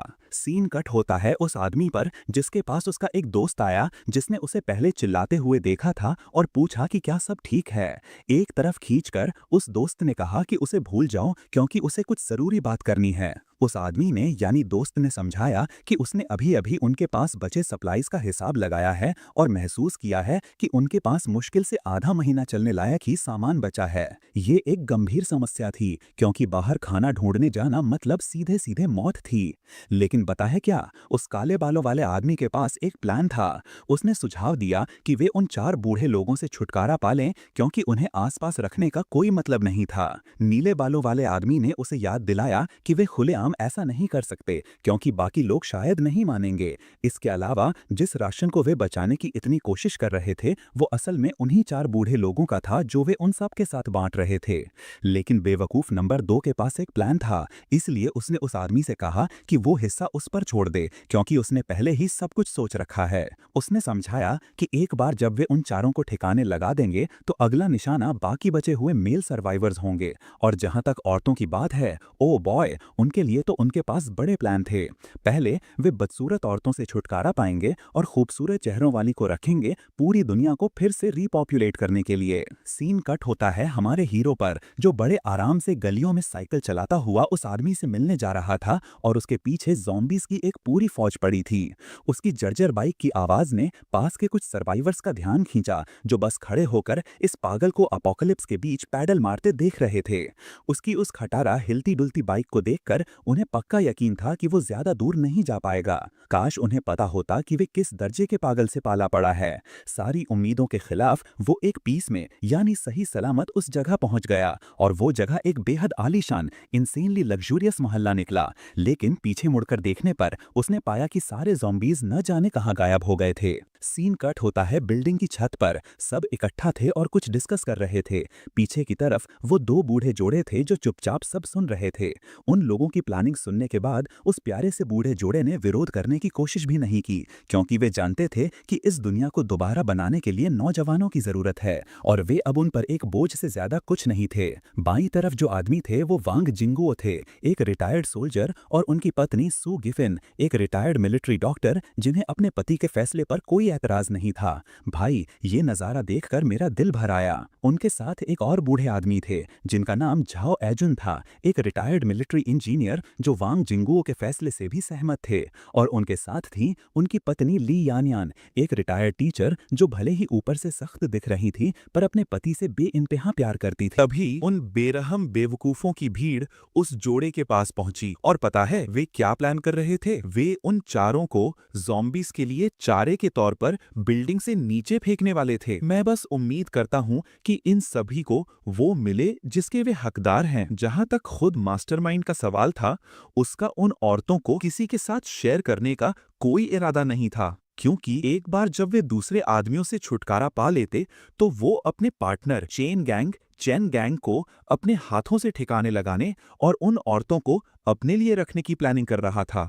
उन्हें आते देख वांग जिंगुओ ने कहा कि उन्होंने सब सुन लिया है और वे जानते हैं कि वे क्या करने की प्लानिंग कर रहे हैं, लेकिन उन्होंने उनसे वो लाइन पार न करने का आग्रह किया। उन्होंने यकीन दिलाया कि उन्हें उन सप्लाईज की जरूरत नहीं है और वे बस अपने घर लौट जाएंगे और अपने आखिरी टाइम का इंतजार करेंगे। लेकिन भीड़ में मौजूद वो बदसूरत मुंहफट औरत चिल्ला पड़ी कि कोई उसकी बात न सुने। उसने चेतावनी दी कि अगर उन्होंने उन्हें जाने दिया तो हो सकता है कि वे सिक्योरिटी गेट खोल दें और ज़ॉम्बीज को अंदर ले आएं। और गैस करो, बाकी सब भी इस बात से सहमत हो गए और उन्हें जिंदा जाने देने से इनकार कर दिया। तभी उन्हें दरवाजे पर जोर जोर से दस्तक सुनाई दी और फिर चैन को पुकारती एक आवाज आई। शुक्र है भगवान का, वो हमारा हीरो था। बिल्कुल सही टाइम पर पहुंचते हुए उसने कहा कि वो अपार्टमेंट के बारे में बात करने आया है। वो आदमी चैन सच में शौक में था कि वो पागल सच में ऐसी चीज के लिए इतनी दूर चला आया। लेकिन इससे पहले कि वो अपना मुंह खोल पाता, उस जगह का मजबूत रीइंफोर्स दरवाजा अचानक अपने कब्जों से उखड़ गया। उन्होंने दूसरी तरफ उस लड़के को घबराते हुए और दरवाजा तोड़ने के लिए माफी मांगते हुए देखा। ये देखकर बेवकूफ नंबर 2 मास्टरमाइंड समझ गया कि ये लड़का मुसीबत बन सकता है। इसलिए उसने सुझाव दिया कि वे फिलहाल उसकी हाँ में हाँ मिलाएं और जो वो कह रहा है उसे मानने का नाटक करें, और उसके जाने के बाद वे उन चारों को बिल्डिंग से नीचे फेंक देंगे, जिससे इतना शोर होगा कि ज़ॉम्बीज खिंचे चले आएंगे और फिर वो झुंड उस लड़के से निपट लेगा। बेवकूफ नंबर 1 चैन इस प्लान से सहमत हो गया और यहाँ तक कि इतनी जल्दी ये आइडिया सोचने के लिए दूसरे वाले की तारीफ भी की। अपनी साजिश पूरी करने के बाद उस आदमी ने लड़के से कहा कि वो जो चाहे करे, वो जगह उसकी हुई। लेकिन लड़के का काम अभी खत्म नहीं हुआ था। उसने उसे कुछ कैश पकड़ाते हुए कहा कि ये पिछले महीने का किराया है। इसने उस आदमी को चौंका दिया, लेकिन उसे याद आया कि वे क्या प्लान कर रहे थे। उसने लड़के से कहा कि अगर उसका हो गया है तो वो अब चला जाए, क्योंकि उन्हें कुछ जरूरी काम निपटाना है। इस पर लड़के ने कोई बहस नहीं की और बाहर जाने के लिए मुड़ गया। लेकिन तभी उसकी नजर भीड़ में मिस्टर झाओ एजुन पर पड़ी और वो रुक गया। पता है क्या, जिस आदमी को वे बाहर फेंकने की कोशिश कर रहे थे वो सिर्फ कोई मिलिट्री इंजीनियर नहीं था, वो एक नेशनल हीरो था जिसने उन विदेशी ताकतों के खिलाफ लड़ाई लड़ी थी जो उनकी वेपन टेक्नोलॉजी को रोकने की कोशिश कर रहे थे। उनके प्रयासों और लीडरशिप की बदौलत ही उनकी टीम ने हर तकनीकी बाधा को पार किया और आखिरकार उनके देश के पास वो हथियार थे जिन्हें वे अपना कह सकते थे। चिंतित होकर लड़के ने पूछा कि क्या वे यहीं रहने की प्लानिंग कर रहे हैं, क्योंकि ये जगह बहुत खतरनाक है। लेकिन मिस्टर झाओ एजुन ने शांति से कहा कि वे बस निकलने ही वाले थे और उन्होंने फैसला किया है कि वे सप्लाईज नौजवानों के लिए छोड़ देंगे ताकि उन्हें फ्यूचर के लिए कुछ उम्मीद मिले। उनका लहजा और उनकी बातें सुनकर लड़का तुरंत समझ गया कि असल में क्या हो रहा है, और जैसे ही उसके शरीर से वो खामोश दबाव, क्वाइट प्रेशर महसूस हुआ, बाकी के बेवकूफ कांपने लगे। उन्हें एहसास हो गया कि ये लड़का कोई आम सर्वाइवर नहीं था। उनकी खुशकिस्मती थी कि उसने उन्हें वहीं काटना शुरू नहीं किया। इसके बजाय उसने उन बूढ़े लोगों से अपने साथ चलने को कहा और उन्हें सुरक्षित रखने का वादा किया। लेकिन मिस्टर वांग जिंगुओ ने इनकार कर दिया, क्योंकि वे जानते थे कि वे उस पर सिर्फ एक बोझ बनेंगे। उन्होंने लड़के को कम से कम पेशकश करने के लिए धन्यवाद दिया, क्योंकि उनके लिए इतना ही काफी था। लेकिन हमारा हीरो ना सुनने के मूड में नहीं था और उसने उनसे वादा किया कि वो उन्हें अपने मोहल्ले में रहने के लिए कुछ अच्छे अपार्टमेंट दिलाएगा। हाँ, वे चारों ये शब्द सुनकर कंफ्यूज हो गए, लेकिन इससे पहले कि वो कुछ समझ पाते, लड़के ने उनके हाथ पकड़ लिए थे और उन्हें घसीटते हुए बिल्डिंग से बाहर ले जा रहा था। ये देखकर चैन गैंग ने उसे रोकने का फैसला किया, लेकिन उसके बगल वाले मास्टरमाइंड ने उसे जाने देने को कहा। वजह पूछने पर उसने समझाया कि वो प्लान बदलने नहीं वाला है। वे उन चारों से छुटकारा पाएंगे, लेकिन अपने हाथों से नहीं। इसके बजाय वे ये काम ज़ॉम्बीज़ के लिए छोड़ देंगे, क्योंकि उसे यकीन था कि बाहर इतने ज़ॉम्बीज़ के होते हुए वे ज्यादा दूर नहीं जा पाएंगे। सीन कट होता है लड़के पर, जिसने अचानक ऊपर से गमलों को अपनी तरफ गिरते देखा जो उनके चारों ओर टूट रहे थे। ऊपर देखा तो उन्हें एहसास हुआ कि ये वही हरामी थे जो उन्हें कुचलने की कोशिश कर रहे थे। ये देखकर कि वे उनसे छुटकारा पाने के लिए किस हद तक गिर सकते हैं, वे बूढ़े लोग अवाक रह गए। लेकिन हमारे हीरो ने उन्हें बताया कि वे सिर्फ गमलों से उन्हें कुचलने की कोशिश नहीं कर रहे थे। वे लोग इससे भी बदतर प्लानिंग कर रहे थे। ये सुनकर बूढ़े वांग को एहसास हुआ कि वे ज़ॉम्बीज़ को बुलाने के लिए शोर मचाने की कोशिश कर रहे थे, ताकि वो क्रीचर्स उन्हें जिंदा नोच कर खा जाएं। लेकिन इस सब के बीच मिस्टर झाओ एजुन ने कुछ अजीब देखा और कहा कि इतने टाइम के बाद भी एक भी ज़ॉम्बी नहीं आया। जैसे ही उन्होंने ये देखने के लिए चारों ओर देखा, उन्होंने उस जगह को ज़ॉम्बीज़ की लाशों से भरा पाया।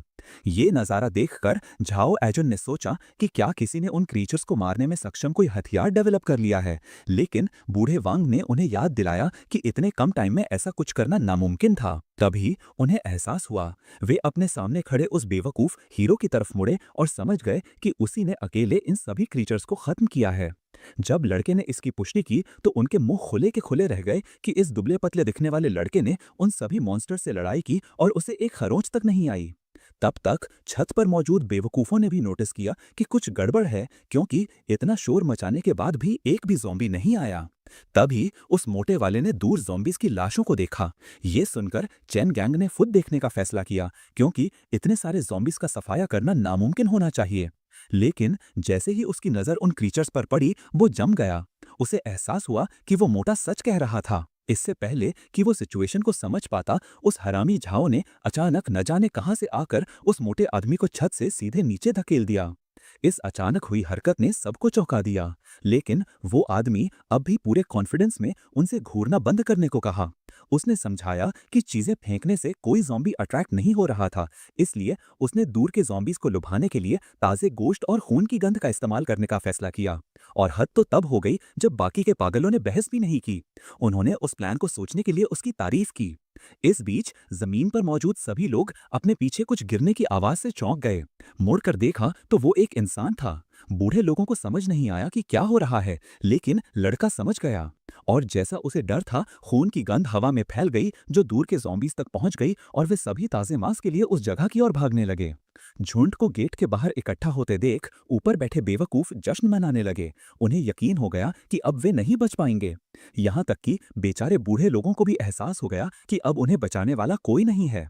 लेकिन उन्हें हैरान करते हुए लड़के ने अचानक बूढ़े वांग से पूछा कि क्या उनके पास कार है, और जवाब हाँ था। ये सुनकर लड़के ने उन्हें पार्किंग से गाड़ी निकालने को कहा, क्योंकि उन्हें सभी के साथ भागने के लिए इसकी जरूरत पड़ेगी।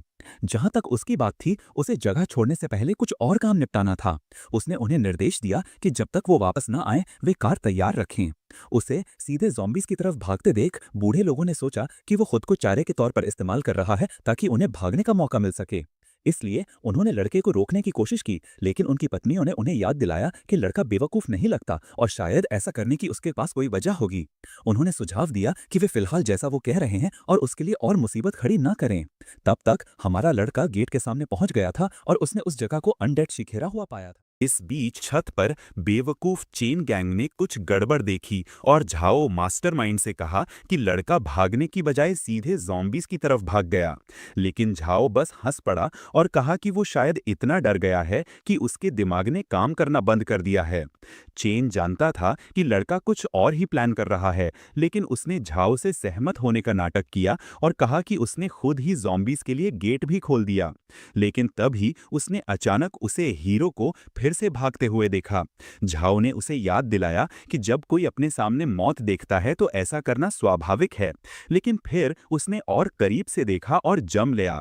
उसे एहसास हुआ कि वे मुसीबत में पड़ सकते हैं, क्योंकि गैस करो, वो उन सभी अनडेड को सीधे बिल्डिंग के अंदर ला रहा था। इससे पहले कि वे कुछ समझ पाते, लड़का पहले ही वहां खड़ा था और वे बेवकूफ चिल्लाने लगे, ये मांग करते हुए कि वो ये क्या कर रहा है। हमारे लड़के ने बस मुस्कुराते हुए जवाब दिया, उन्हें याद दिलाया कि वे ज़ॉम्बीज़ को बुलाने की कोशिश कर रहे थे। तो उसने उनका काम आसान करने का फैसला किया और खुद ही पूरे झुंड को उनके दरवाजे तक पहुंचा दिया। इससे पहले कि वे कुछ कह पाते, उन्होंने भूखे ज़ॉम्बीज़ के एक झुंड को पूरी रफ्तार से अपनी तरफ भागते देखा। सीन कट होता है अगले दिन पर।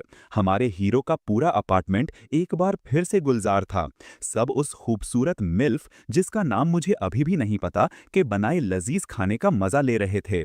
जहां तक हमारे हीरो का सवाल था, वो न जाने क्यों उस छोटी बच्ची फीफी को घूर रहा था, जिससे वो थोड़ी असहज हो गई और उसने पूछा कि वो क्या कर रहा है। लेकिन जवाब वो नहीं था जिसकी उसे उम्मीद थी, क्योंकि लड़के ने उससे पूछा कि उसका स्कूल बैग कहाँ है। और मामले को बदतर बनाते हुए उसने मिस ली यानियान को उससे मिलवाया और कहा कि वो एक रिटायर्ड टीचर हैं जो अब से उसकी ट्यूटर होंगी। बेचारी बच्ची सच में रोने लगी और अपनी माँ से पूछा कि क्या दुनिया खत्म होने के बाद भी उसे पढ़ना पड़ेगा। और औरत ने बस उससे कहा कि वो अपने अंकल की बात सुने, क्योंकि वो सही कह रहा है। उसे इस तरह एक्टिंग करते देख वो कितनी क्यूट लग रही थी, ये देखकर सब हंस पड़े। इस सब के बीच हमारे हीरो ने उन्हें बताया कि वो थोड़ी देर के लिए बाहर जा रहा है, कचरा फेंकने और फीफी के लिए एक स्कूल बैग और कुछ किताबें ढूंढने।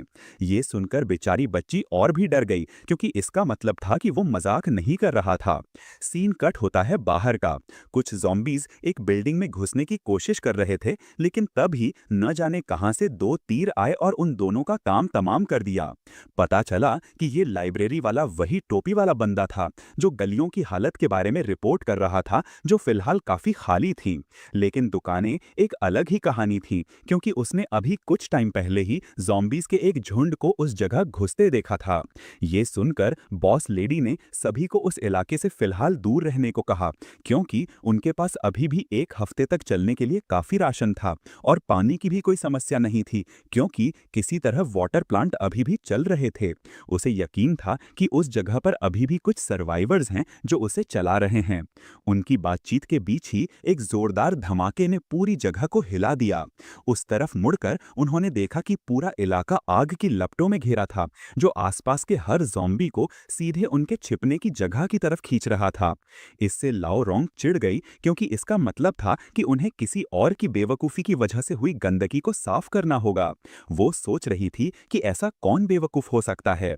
तभी उन्होंने वाइफू नंबर 3 को ज़ॉम्बीज़ के झुंड से बचने की कोशिश करते देखा। लेकिन रुको, ये क्या हुआ? क्या उसे अभी अभी एक विशाल हाथ ने मच्छर की तरह मसल दिया? यार, मैंने तो फालतू में ही उम्मीदें लगा रखी थीं। ये भला कौन सा मॉन्स्टर है? नेमेसिस का कोई सस्ता resident evil knock off version? जो भी हो, वो बेचारी बॉस लेडी को डरा रहा था, क्योंकि उसने पहली बार ऐसा कुछ देखा था। उसे एहसास हुआ कि ये क्रीचर्स इवॉल्व हो रहे थे, जिसका मतलब था कि जल्द ही बाकी ज़ॉम्बीज़ भी ऐसे घिनौने मॉन्स्टर्स में बदलना शुरू हो जाएंगे। तभी उसे अपनी तरफ एक और अजीब आवाज आती सुनाई दी और वो डर से जम गई। उसे लगा कि कहीं वो एक और विशाल ज़ॉम्बी ना हो।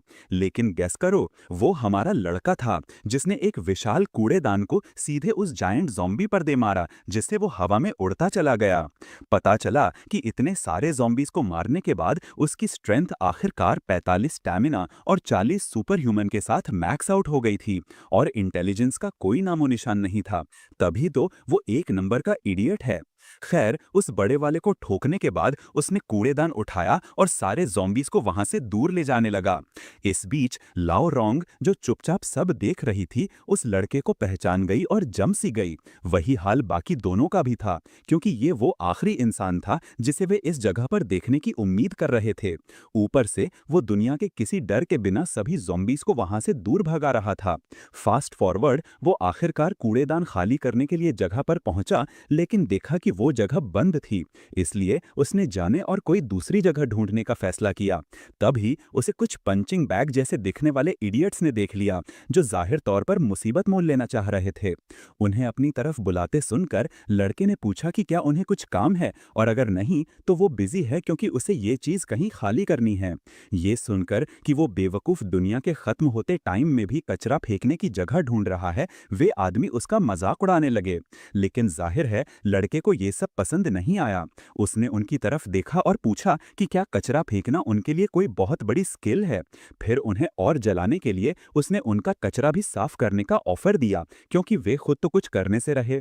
हाँ, ये बात उन गुंडों को बिल्कुल पसंद नहीं आई, क्योंकि लड़का साफ साफ उन्हें नीचा दिखा रहा था। उन्होंने उसे चेतावनी दी कि अगर उसने अपना लहजा नहीं बदला तो उसका काम तमाम है।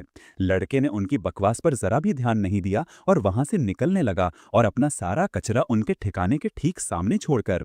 ये देखकर कि वो उनका कैसा मजाक उड़ा रहा है, उन बेवकूफों ने फैसला किया कि बस बहुत हुआ, और उनसे पहले के जीनियसेस की तरह उनका प्लान भी सेम था। हंगामा करो, ज़ॉम्बीज को खींचो और तमाशा देखो कि कैसे वो मॉन्स्टर्स उसे गीले कागज की तरह फाड़ देते हैं। लेकिन उन बेवकूफों के उलट जिन्होंने चीजें फेंकी थी, ये पागल अपने फेफड़ों का पूरा जोर लगाकर चिल्लाने लगे। पर पता है क्या, कुछ नहीं, बाहर एक सोल तक नहीं दिखी।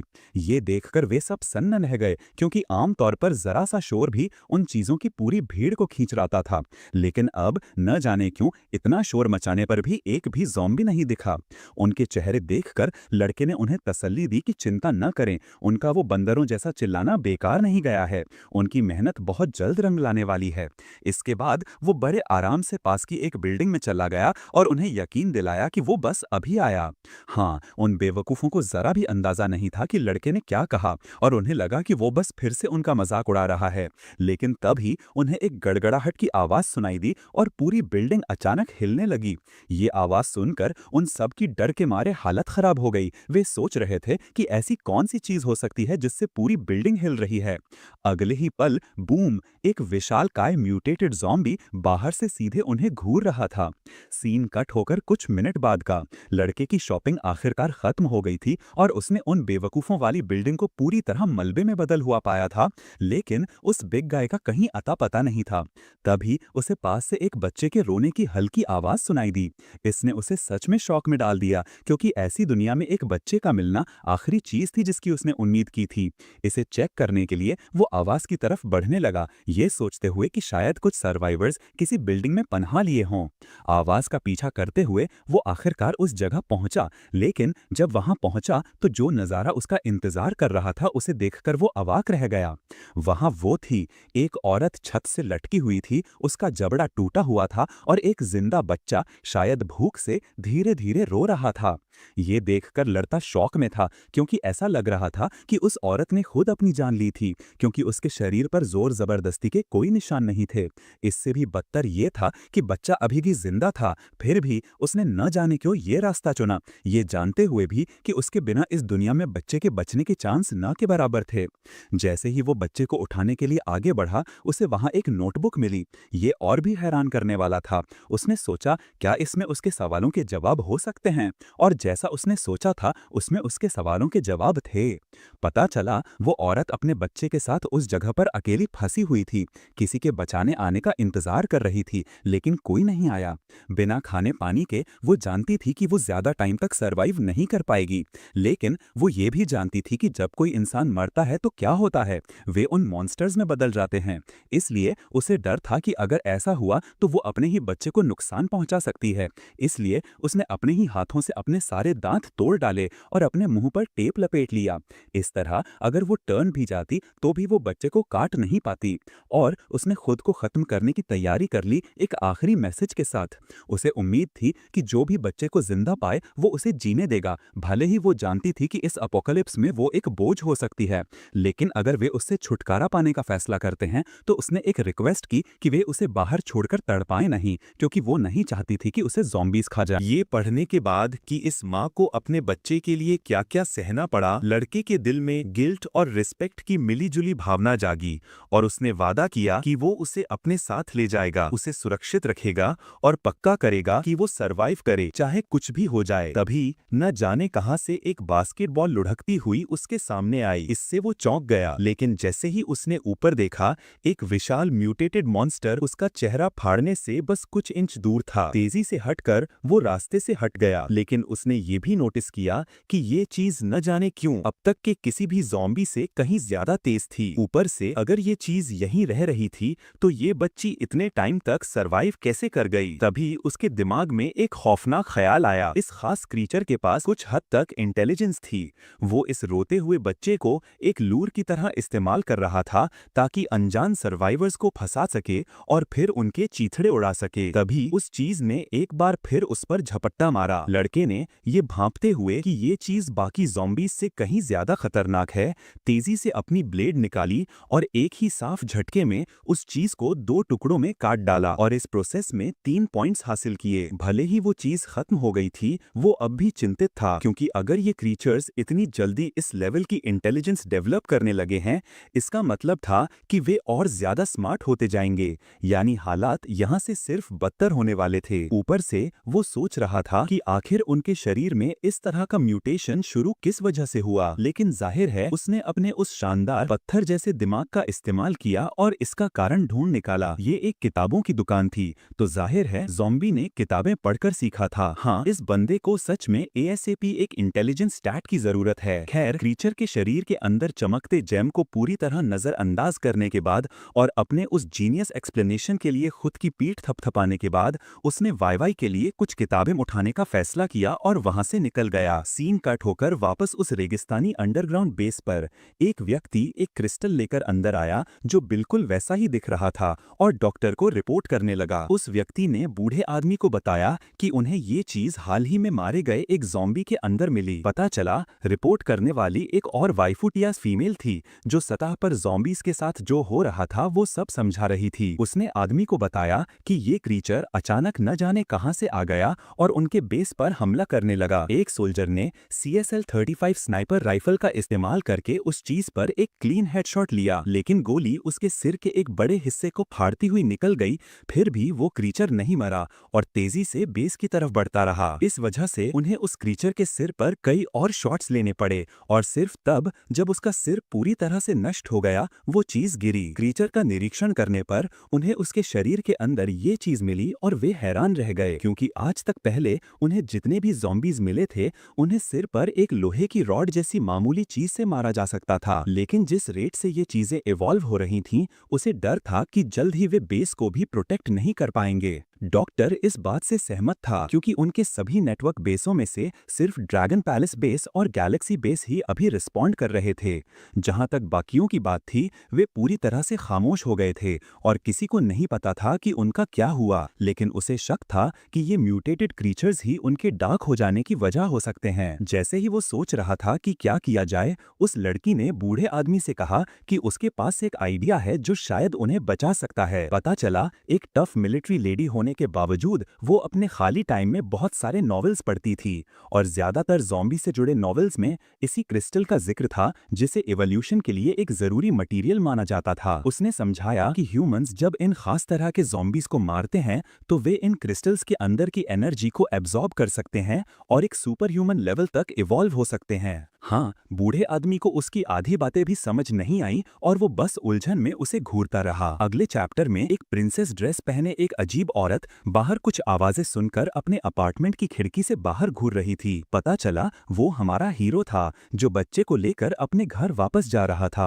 और इसने उस औरत को हैरान कर दिया क्योंकि आधी रात में ये देखना आखिरी चीज थी जिसकी उसने उम्मीद की थी। तभी हमारे लड़के ने उसकी मौजूदगी को नोटिस किया और ये देखने के लिए मुड़ा कि क्या हो रहा है, और वो डरी हुई लड़की नजर न आने की कोशिश में जमीन पर गिर पड़ी। उसका नाम सू जिया झाओ है, एक इन्फ्लुएंसर, लेकिन कोई ऐसी वैसी नहीं बल्कि एक पेस्ट्री इन्फ्लुएंसर। खैर, छिपने का कोई फायदा नहीं था क्योंकि लड़के ने उसे पहले ही देख लिया था, लेकिन जैसे ही वो उसे चेक करने के लिए अंदर जाने की तैयारी कर रहा था, उसे अचानक पास में एक कार के जोर से रुकने की आवाज आई। उस तरफ मुड़कर उसने देखा कि पट्टियों में लिपटे कुछ लोग न जाने क्यों पुलिस स्टेशन में घुसने की तैयारी कर रहे थे और जाहिर है चूंकि वो इडियट मुसीबत से दूर नहीं रह सकता, उसने उन्हें आवाज लगानी शुरू कर दी। लेकिन पता है क्या, इस बार इसलिए नहीं कि वो दोस्ताना होने की कोशिश कर रहा था, बल्कि इसलिए क्योंकि उसे उनके शरीर से ह्यूमन खून की तेज बदबू आ रही थी। जहां तक उन आदमियों की बात है, वे किसी को अकेले गलियों में घूमते देखकर हैरान थे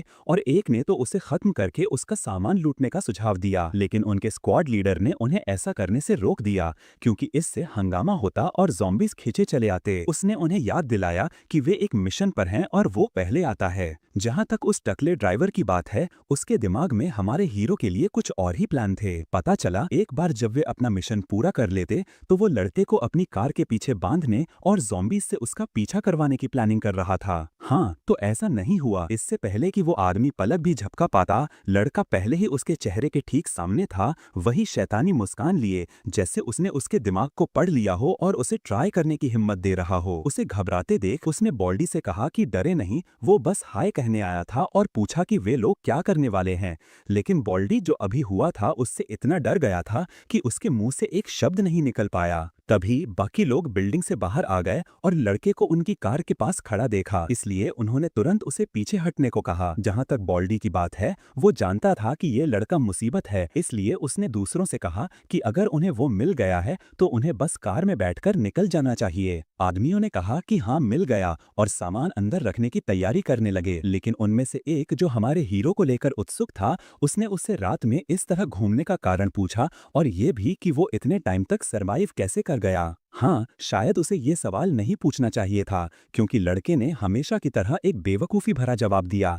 उसने कहा कि जब वो किसी ज़ॉम्बी से मिलता है तो वो आमतौर पर पहले उनसे बात करने की कोशिश करता है और उनसे आवेग में काम न करने का आग्रह करता है, लेकिन जब वे नहीं सुनते तो वो सेल्फ डिफेंस में अपनी तलवार का इस्तेमाल करता है और उनका काम तमाम कर देता है। हाँ, उस आदमी को बिल्कुल समझ नहीं आया कि उसने अभी क्या सुना और वो सोचने लगा कि क्या ये उसका मजाक उड़ा रहा है। तभी स्क्वाड के एक और गुंडे ने, जो बाकियों जितना सब्र वाला नहीं था, लड़के पर बंदूक तान दी और पूछा कि क्या उसे पता है कि आगे क्या होता है। लेकिन लड़का, जो अब भी नहीं डरा था, समझ गया कि वे लोग पुलिस स्टेशन से अपने लिए बंदूकें चुराने गए थे। उस आदमी ने उसे ठीक किया। वे चोरी नहीं कर रहे थे, क्योंकि दुनिया पहले ही खत्म हो चुकी है, इसलिए वे जो चाहें ले सकते हैं। ऊपर से उसने ये भी कबूल किया कि उसने पहले भी बेगुनाह लोगों को मारकर उनका सामान छीना है और लड़के से कहा कि अगला नंबर उसी का है। हाँ, तो ऐसा नहीं हुआ। लड़के ने उसे अपनी बात खत्म करने का मौका भी नहीं दिया और उसका हाथ शरीर से साफ काट डाला। अगले ही पल वो आदमी जमीन पर पड़ा एक मरते हुए जानवर की तरह चिल्ला रहा था,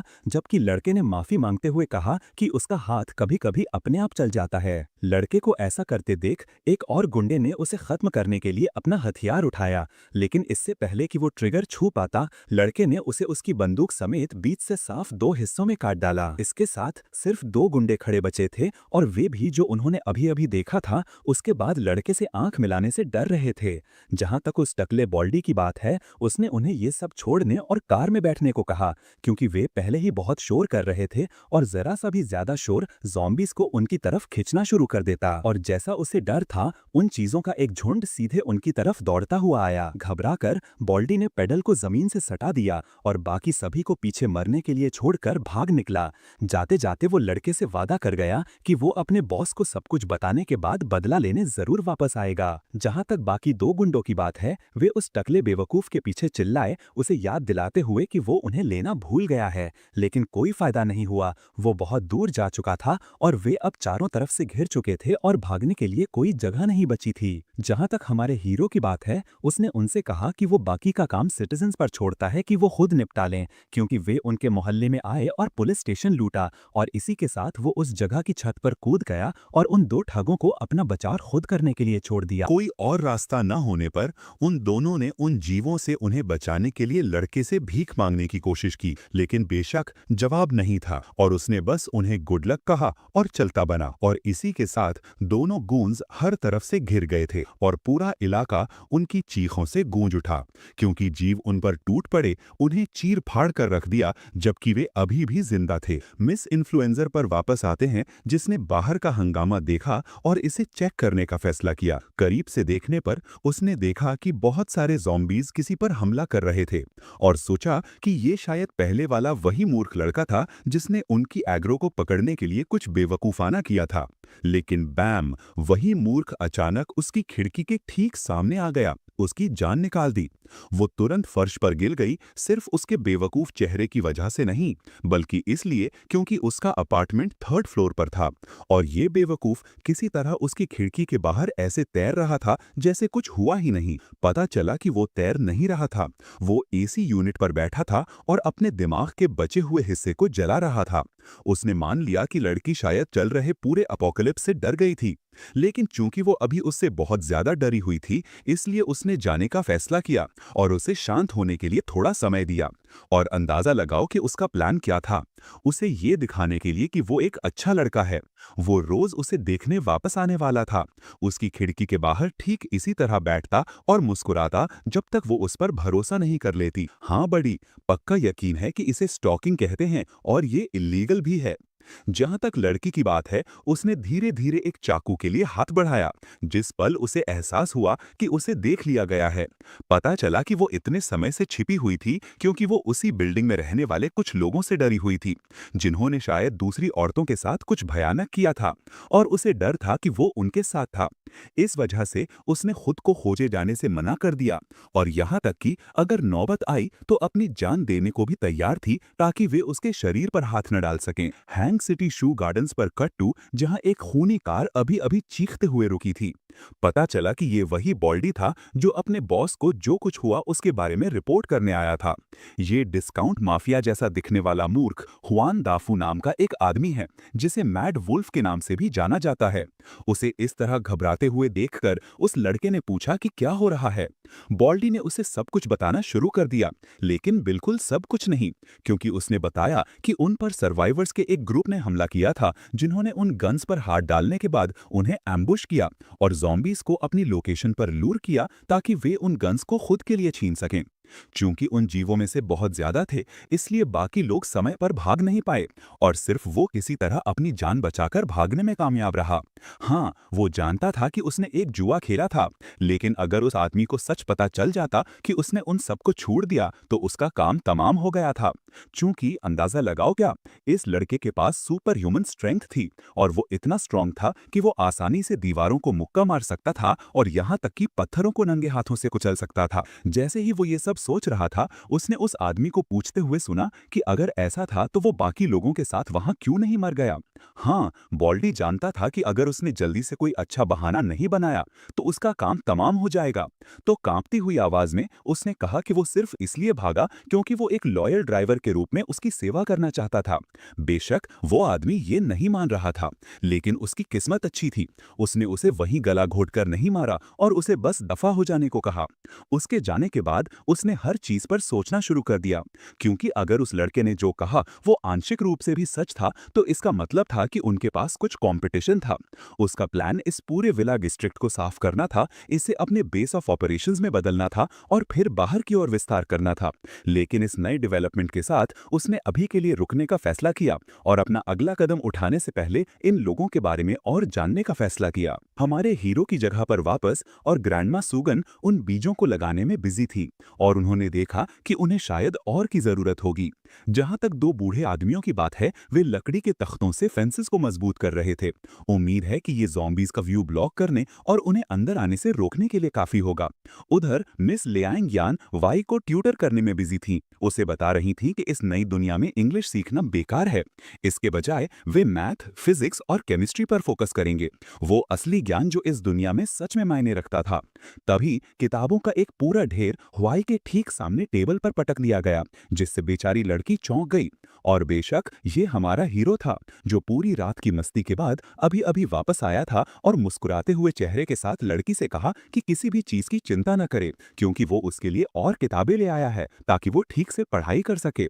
हाँ ठीक है, लड़की को ये भी नहीं पता था कि उसे कैसे बताए कि वो कितना बड़ा दर्द बन रहा है, और बस उन आंसू भरी आंखों से उसे घूरती रही, अपनी निराशा को रोकने की कोशिश कर रही थी। जबकि जीनियस ने सोचा कि वो इतनी प्रभावित हुई थी कि वो खुशी से रो रही थी।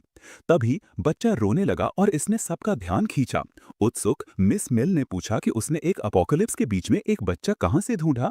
हमारे हीरो ने बस इसे टाल दिया, ये कहते हुए कि ये एक लंबी कहानी है, लेकिन पहले उसे ग्रैंडमा सुगोफिन से चेक करवाना था, क्योंकि वो एक आर्मी डॉक्टर हुआ करती थी।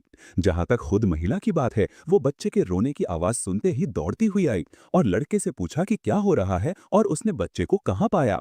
थोड़ी देर बाद ग्रैंडमा ध्यान से बच्चे की जांच कर रही थी और उसके छोटे से शरीर पर कई चोट के निशान और इन्फेक्शन के निशान देखे। एक सेकंड भी बर्बाद नहीं किया, वो उन्हें डिसइंफेक्ट करने में लग गईं। लड़के से कहा कि उसने उसे ठीक समय पर पाया, थोड़ी देर और होती और बच्चा शायद नहीं बच पाता। लेकिन उसने उसे ये भी बताया कि वे अभी तक खतरे से बाहर नहीं हैं, क्योंकि बच्चे का रेजिस्टेंस कमजोर था और वो पहले ही उसके शरीर पर इन्फेक्शन के संकेत देख सकती थी। लेकिन उसने उसे घबराने के लिए नहीं कहा, ये बहुत सीरियस नहीं था और थोड़ी देखभाल के साथ उसे विश्वास था कि वो इसे पूरी तरह से ट्रीट कर सकती है। डिसइंफेक्टिंग खत्म करने के बाद ग्रैंडमा ने लड़के से पूछा कि क्या बच्चे का कोई नाम है, और सुना कि उसने मैंगम कहा। लेकिन सरनेम के लिए लड़के ने उसे बताया कि डायरी में उसे सिर्फ मैंगम के रूप में मेंशन किया गया था और कुछ नहीं। तो ग्रैंडमा ने उसे अपना फैमिली नेम देने का सुझाव दिया, क्योंकि वही था जिसने उसकी जान बचाई थी। लेकिन लड़के ने उसे बताया कि वो ऐसा नहीं कर सकता, क्योंकि उसने सिर्फ उसे इस जगह पर लाया था। असली इंसान जिसने उसे जिंदा रखा था वो उसकी माँ थी, जिसने अपनी जान दे दी ताकि वो बच सके। तो जब वो बड़ी हो जाएगी तो वो उसे सब कुछ बताना चाहता था, ताकि वो जान सके कि एक बार उसकी एक महान माँ थी जिसने सब कुछ दे दिया ताकि वो जी सके। मिस मिल भी वो कहानी सुनकर भावुक हो गईं। उसने लड़के से कहा कि वो पहले से ही सबको सुरक्षित रखने में बिजी था और बूढ़े लोग स्लीपलेस नाइट्स को हैंडल करने के लिए बहुत बूढ़े थे, तो उसने खुद बच्चे की देखभाल करने की ऑफर की। आखिर उसे पहले से ही छोटे फई की वजह से बच्चों को पालने का एक्सपीरियंस था। हमारे हीरो ने सोचा कि ये एक अच्छा आइडिया है और उसका शुक्रिया अदा किया, वादा किया कि वो जैसे भी हो सके मदद करे। तभी वे दोनों बूढ़े आदमियों के चिल्लाने की आवाज सुनकर चौंक गए, हमारे हीरो को बुला रहे थे। जगह पर पहुंचकर उसने उन्हें कहते हुए सुना कि किसी वजह से बाहर की सड़कें अचानक ज़ॉम्बीज से भर गई थीं और इससे भी बुरा और भी ज्यादा उनकी ओर आ रहे थे। इससे लड़का चौंक गया, क्योंकि उसे यकीन था कि उसने कल रात इस इलाके के आसपास के लोगों का ख्याल रखा था। फिर एक भयानक विचार उसके मन में आया, क्या होगा अगर इन चीजों ने इंटेलिजेंस डेवलप करना शुरू कर दिया था और असल में उसे कहीं और से यहां तक फॉलो किया था। अगला चैप्टर वे सिक्योरिटी कैमरास को देख रहे थे, ये देखने के लिए कि बाहर क्या हो रहा है, और देखा कि एक डिलीवरी ट्रक सड़क पर तेजी से जा रहा था, बिना रुके अपना हॉर्न बजा रहा था, जो इन सभी ज़ॉम्बीज को उनके छिपने की जगह से बाहर निकाल रहा था। उन्होंने सोचा कि कोई इस जगह से आसपास के ज़ॉम्बीज को दूर लूर करने की कोशिश कर रहा था, ताकि सर्वाइवर्स के आखिरी ग्रुप के लिए इलाके से सप्लाईज इकट्ठा करने का एक अपॉर्चुनिटी बनाया जा सके। ये सुनकर लड़के ने राहत की सांस ली, क्योंकि इसका मतलब था कि ज़ॉम्बीज आखिरकार उनके पीछे नहीं थे। उनकी लोकेशन से ज्यादा दूर नहीं 3 आदमियों को सप्लाईज के साथ स्टोर से बाहर आते देखा गया, जो उसी ट्रक ड्राइवर के साथ थे जिसने ज़ॉम्बीज को दूर लूर किया। उन्हें वो सब कुछ इकट्ठा करने के लिए काफी समय दिया। तभी बूढ़े आदमियों ने ट्रक के साथ कुछ अजीब होते हुए देखा, क्योंकि वो चीज किसी वजह से उनकी लोकेशन की ओर मुड़ रही थी। अगली चीज जो उन्होंने देखी वो थी वो विशाल चीज जो सीधे उन 3 आदमियों की ओर तेजी से बढ़ रही थी। जहां तक 3 मूर्खों की बात है, उन्हें ये समझने में ज्यादा समय नहीं लगा कि उस लड़के ने बस उन्हें खेला था और उनसे छुटकारा पाने की कोशिश कर रहा था। अब ड्राइवर पर कट टू, जो याद कर रहा था कि ये सब कैसे शुरू हुआ।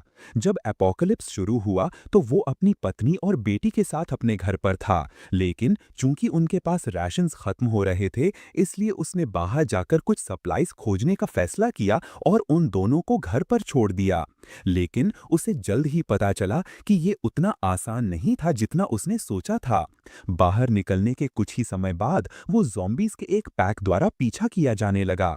जब चीजें खराब होने वाली थीं, तो एक कार्गो ट्रक कहीं से आया और दो लड़के बाहर कूदे, एक पाइप के साथ, दूसरा आयरन शील्ड के साथ, और उन्होंने सभी ज़ॉम्बीज को मार गिराया और उसकी जान बचाई। चूंकि वे सर्वाइविंग में इतने अच्छे थे, इसलिए वो उन्हें फॉलो करना चाहता था, लेकिन उन्होंने किसी वजह से मना कर दिया, जब तक कि उसने अपने परिवार का मेंशन नहीं किया जो घर पर उसके कुछ खाना लाने का इंतजार कर रहे थे। तभी उन्होंने उसकी मदद करने के लिए सहमति दी और यहाँ तक कि उसके परिवार को एक सेफ शेल्टर में ले जाने का वादा भी किया। उस समय उसने उन्हें अच्छे लोग समझा, लेकिन कभी उम्मीद नहीं की थी कि उनके असली इरादे क्या थे। जब वे उसके घर पहुंचे और उसकी पत्नी से मिले तो सब कुछ बदल गया और उनका असली स्वभाव सामने आ गया। उन्होंने उसे बांध दिया और आगे जो हुआ उसने उसकी पूरी दुनिया को चकनाचूर कर दिया, क्योंकि उन्होंने उसकी आंखों के सामने उसकी पत्नी का उल्लंघन किया। जहां तक उसकी बात है, वो सिर्फ हॉरर में देख सकता था, पूरी तरह से पावरलेस, लेकिन उन्होंने उसके बाद जो किया उसने उसकी पूरी दुनिया को चकनाचूर कर दिया, क्योंकि उसकी पत्नी अपमान सहन नहीं कर पाई। तो उसने डेस्परेटली से लड़ाई की और इस वजह से उन मॉन्स्टर्स ने उसे थर्ड फ्लोर की खिड़की से फेंक दिया, उसकी आंखों के सामने उसकी जिंदगी खत्म कर दी। उस समय उसने सिर्फ रेड देखा था, तो वो मौत तक लड़ना चाहता था, लेकिन उन्होंने उसकी 8 साल की बेटी को हॉस्टेज बना लिया, धमकी दी कि अगर उसने कभी भी रेजिस्ट करने की कोशिश की तो उसे भी बाहर फेंक देंगे। प्रेजेंट में वापस वो आदमी अपने परिवार के साथ जो हुआ उसके लिए प्योर हेट्रेड से भरा हुआ।